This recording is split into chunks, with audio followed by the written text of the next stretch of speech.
Next, I'd like to welcome Paul Cienfuegos. He's a community rights activist. Paul?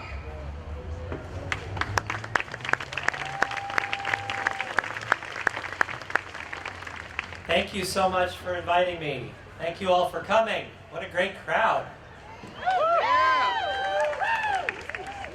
Raise your hand high if you believe that we live in a democratic society. I didn't see too many hands.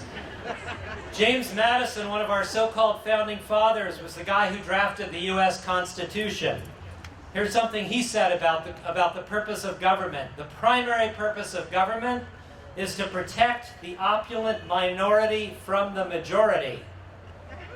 Madison, I'll read it again. The primary purpose of government is to protect the opulent minority from the majority. Madison and his buddies worked very hard to ensure that this country's government would serve a small elite. Their plan for the rest of us was to keep us far away from being allowed to exercise any kind of meaningful decision-making authority over our lives. We the people was a phrase that sounded really good. The only problem was it didn't include very many people. It didn't include women, it didn't include Africans brought over as slaves, it didn't include Native people already here. It didn't include men without sufficient property. It didn't include 95% of us. We talked today about the 99% versus the 1%, but most people don't realize that this is how the system was designed to function. It's not something that happened recently. The elite didn't have to work very hard to get what they wanted out of government because they ran government. The elite didn't have to plead with business leaders to get business to listen to their needs because they were the business leaders.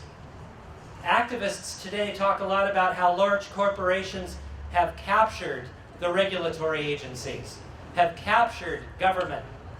The only problem with this analysis is it's wrong. The people who run large corporations like Monsanto and Exxon and Halliburton and Burlington Northern, these folks run the regulatory agencies, and they already have, always have. Corporate leaders were there at the table from the very beginning.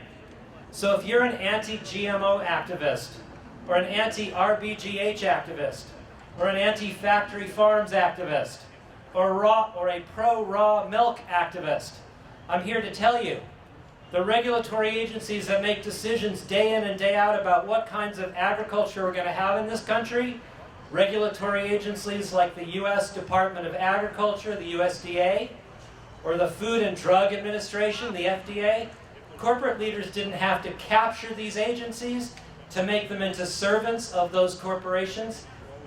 They didn't have to capture them because these agencies were designed to serve the agriculture and food processing industries. They were designed by the very corporate leaders who they now supposedly regulate. The food regulations themselves were written by these same corporate leaders. What I'm telling you should be obvious to every food activist in the country, but it's not. And I'll tell you how I know this to be true. And this brings me back to whether the United States of America was designed as a truly democratic republic or not. Let me ask you a question. If you had grown up in a country run by a totalitarian government, a government that everybody knew was not interested in responding to the needs of its people, would you plead with government leaders? Would you lobby your elected officials? Of course not. Why not? Because the people of that country would know it was a waste of their time. The government of that totalitarian state didn't care what the people wanted. They had their own agenda. They served a very small sector of the population, and they didn't give a damn about what the majority wanted. So how would the people challenge a totalitarian government? They would try to build people power at a scale that would be difficult for the government to take on.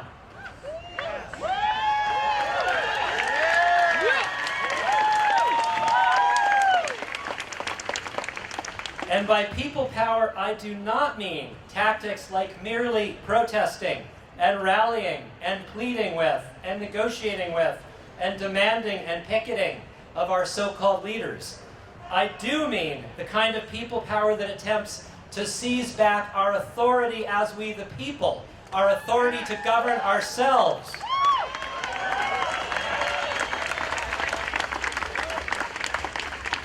I'm talking about the power that historic citizens' movements used to drive new rights into law, like the abolitionists and the suffragists. Let's take a look at our current situation today in the United States. Very few hands went up when I asked if you believed you lived in a democratic society. And yet look at the kinds of activism that most of us are doing in the anti-GMO movement. We're pleading with our elected officials to stop the tremendous damage being done to our environment and to people's health by these out-of-control agriculture and food processing companies. We're attending USDA and FDA regulatory hearings. We're writing letters to these agencies, begging them to not allow the latest GMO outrage. We're signing petition after petition. In other words, we are playing a game that was created by agriculture corporations, the regulatory game. They designed the playing field. They decided where to put the goalposts. They decided the rules of the game. And then they invited us to play. And we keep playing their game on their field year in and year out, hoping that somehow we might win, even though the odds are stacked against us so heavily that winning is virtually impossible. Why do we do this? Because we still somehow assume that we live in a democratic society, where the institutions of government are there to serve us, so we just need to work a little harder to get their attention. I'm here to tell you these institutions of government are not here to serve us, and they never were.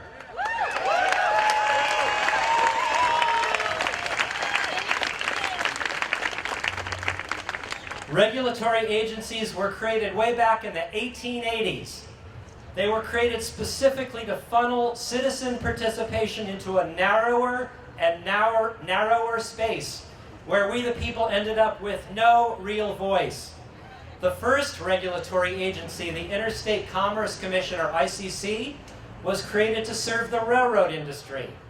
President Cleveland's Attorney General explained to railroad company executives at the time that the ICC was, quote, to be a sort of barrier between the railroad corporations and the people, unquote. Charles Adams, president of Union Pacific Railroad Company, wrote at the time, quote, what is desired is something having a good sound, but quite harmless, which will impress the popular mind with the idea that a great deal is being done when in reality very little is intended to be done. Does that sound like the USDA to you? Regulation has worked so well to shield railroad corporations from public outrage that over the following decades, many other industries requested similar protections, such as insurance, meatpacking, banking, food, telephone and telegraph, and on and on. That is our history. We need to learn our history. As my colleague Jane Ann Morris says, the primary purpose of environmental regulations is to regulate environmentalists. The system is working, folks. It's not broken at all. It's working just as it was designed. The USDA and the FDA are working as they were designed, day in and day out, shielding agriculture and food processing corporations from our rage. The sooner we realize that this entire structure of law, regulatory law, was put there to tie we the people in knots, to make our voices irrelevant, the sooner we will shift gears and then start doing a very different kind of activism. A kind of activism where we the people seize back our authority to govern ourselves.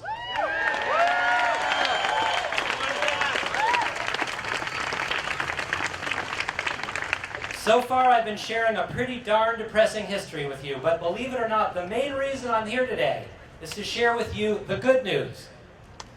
The good news is that for the past 13 years, communities across this country have been rising up and starting to challenge the actual structures of law that make real democracy not just difficult, but literally impossible, illegal.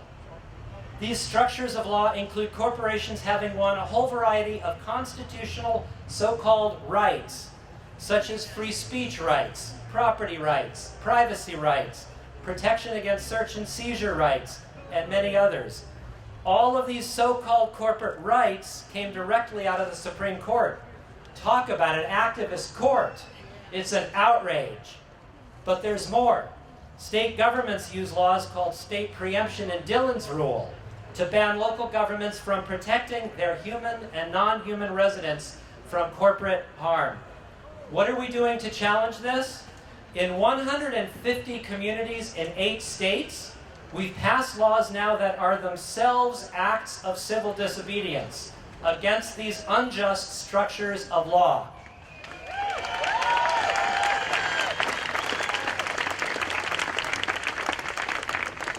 We've passed laws that ban corporate factory farms, corporate fracking, corporate water withdrawal for bottling, corporate sludge dumping on farmland. These laws also strip corporations of all of their so-called constitutional rights. These laws directly challenge the authority of state governments to tell us what we can and cannot pass local laws about. We call ourselves the community rights movement, and there are folks walking through the crowd right now with flyers about our work. I'm here to tell you that 2 counties in the Willamette Valley of Oregon are about to make history. Benton and Lane counties are just weeks from filing community rights ordinances that will prohibit corporations from engaging in unsustainable agricultural practices.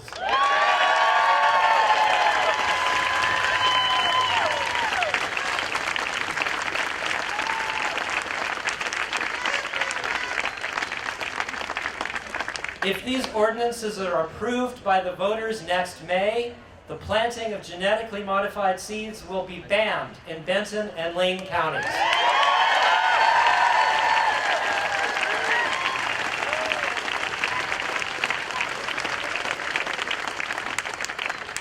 Those who are already growing genetically modified crops in those counties will be held personally and financially liable if their pollen drifts into neighboring farms and contaminates other crops.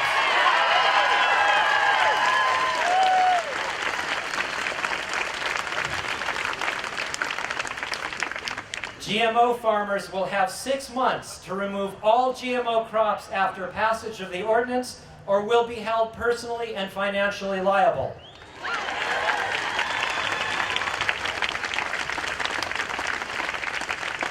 These ordinances are referred to as a food bill of rights.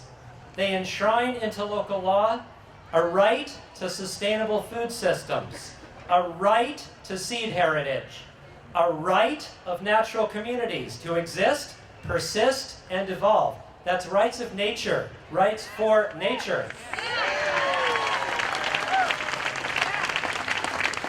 And finally, a right to self-government. They are legally binding and locally enforceable. We citizens are not merely consumers who vote with our dollars. We are not merely single-issue activists who battle against one corporate atrocity at a time. We are we the people.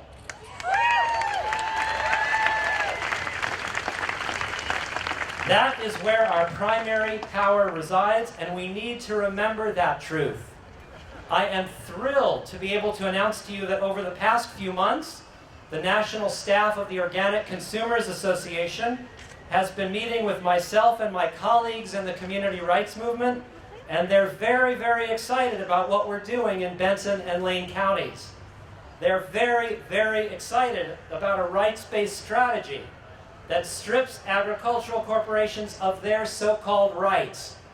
They agree with us that the Food Bill of Rights is a powerful new tool in ending the dominance of Monsanto and other agricultural corporations.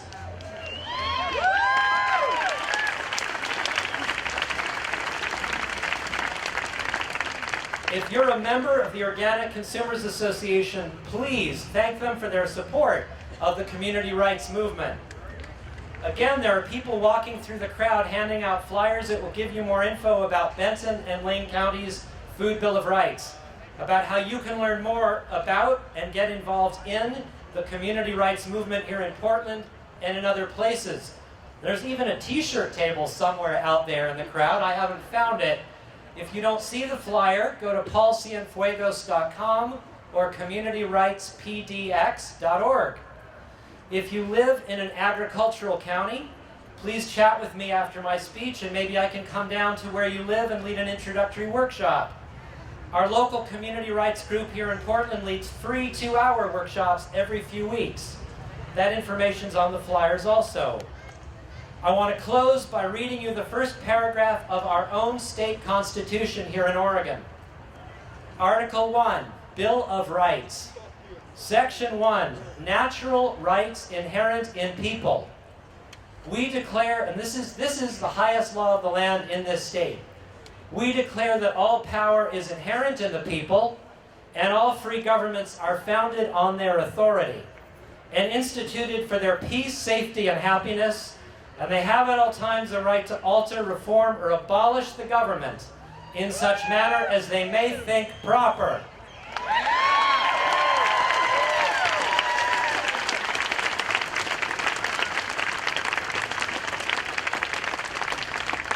I'm here to tell you the community rights movement has arrived in Oregon. We're not going to stop until we've passed a food bill of rights in every county of the Willamette Valley and beyond.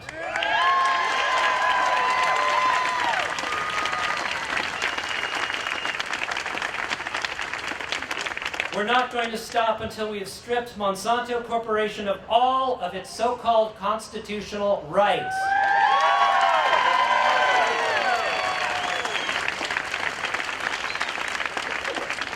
We're not going to stop until we've ended the genetic modification of plants and animals. Some of us are tired of waging long, hard battles simply for the right to know whether there are GMO ingredients in our food. Knowing is critical, but what we really need is the right to ban GMOs from our food.